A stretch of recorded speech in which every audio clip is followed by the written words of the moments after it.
ఒక చిన్న కథ చెప్పనా? రాత్రి 11 గంటలయింది.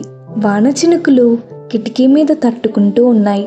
కృష్ణ తన పాత అల్మరా తీయగా ఒక చిన్న బాక్స్ కనిపించింది.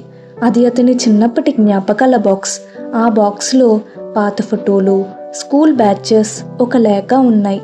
ఆ లేఖ చూసి కృష్ణ కాసేపు నిలిచిపోయాడు. అది అతని బెస్ట్ ఫ్రెండ్ అర్జున్ రాసిన లేఖ. కృష్ణ, మనం ఎప్పటికీ ఫ్రెండ్స్గా ఉండాలి. ఏం జరిగినా మర్చిపోకు. అప్పుడు వాళ్ళు 10వ తరగతి చదువుతున్నారు.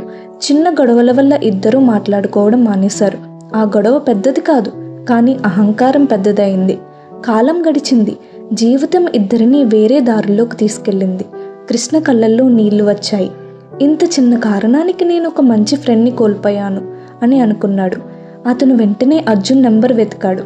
ఏళ్ల తర్వాత కాల్ చేశాడు. హలో అర్జున్. అర్జున్ వాయిస్ విన్న వెంటనే కృష్ణ గొంతు కంపించింది. అర్జున్, నేను కృష్ణని. సారీరా. కొన్ని సెకండ్ల నిశ్శబ్దం. ఎంత ఆలస్యం చేశావురా అని అర్జున్ నవ్వుతూ అన్నాడు. ఆ క్షణంలో కృష్ణ గ్రహించాడు. జ్ఞాపకాలు మనల్ని గతంలోకి తీసుకెళ్తాయి, కానీ మన నిర్ణయాలు మనకి భవిష్యత్తును మార్చుతాయి.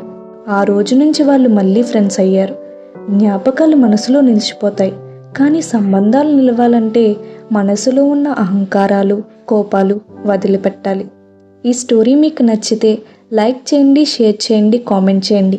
నా ఛానల్ని సబ్స్క్రైబ్ చేసుకోండి.